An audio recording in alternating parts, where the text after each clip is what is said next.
If you want to change your display name on Bluesky Social, here's a step-by-step guide. So first of all, go ahead and open up your Bluesky app, okay? And then basically what you're gonna do next, you're gonna be able to log in with your account, of course. I'm gonna log in with my account, all right? And basically after I log in and add my password, I'm gonna just go ahead and move forward, all right? And then basically now what I'm gonna do, click the three bars at the top left, click your name at the top, okay? You're gonna be able right here to see edit profile. Go ahead and click edit profile, and the display name will show right here.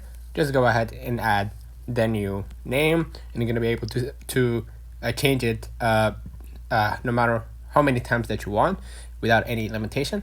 Hit save at the top right. Basically that's it. Let me know in the comments if this video helped you. Don't forget to like and subscribe. Thank you for watching.